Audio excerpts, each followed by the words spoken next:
নেদারল্যান্ডসের উত্তর প্রান্তের এক শান্ত শহর মেদেমব্লিক। সকালে সূর্য যখন খালের নীল জলে ঝিকমিক করে ওঠে, শহরটি যেন এক জীবন্ত রূপকথায় পরিণত হয়।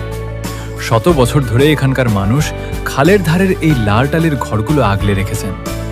প্রতিটি ঘরের জানালা দিয়ে দেখা যায় সারিবদ্ধ হয়ে দাঁড়িয়ে থাকা সাদা পালতোলা নৌকা। এখানে কোনো তাড়াহুড়ো নেই যান্ত্রিক কোলাহল। মানুষ সাইকেল চালিয়ে কাজে যায় আর বিকেলে খালের ধারে ক্যাফেতে বসে কফি খেতে খেতে সূর্যাস্ত দেখে। খালের স্বচ্ছ জলে নৌকার প্রতিফলন আর চারপাশের সুশৃঙ্খল পরিবেশ দেখে মনে হয় এটি কোনো শিল্পীর আঁকা ক্যানভাস। প্রজন্মের পর প্রজন্ম ধরে এই শৃঙ্খলা আর সৌন্দর্যের মেলবন্ধনই শহরটিকে পৃথিবীর বুকে এক টুকরো স্বর্গ বানিয়ে রেখেছে। আমাদের স্বপ্ন একদিন এমন এক সুশৃঙ্খল বাংলাদেশে, যেখানে আধুনিকতার সাথে প্রকৃতি মিশে থাকবে।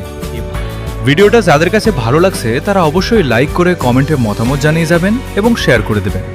এবং পরবর্তী ভিডিও সবার আগে পেতে যারা ইউটিউবে দেখছেন তারা সাবস্ক্রাইব, আর যারা ফেসবুকে দেখছেন তারা ফলো দিয়ে রাখবেন।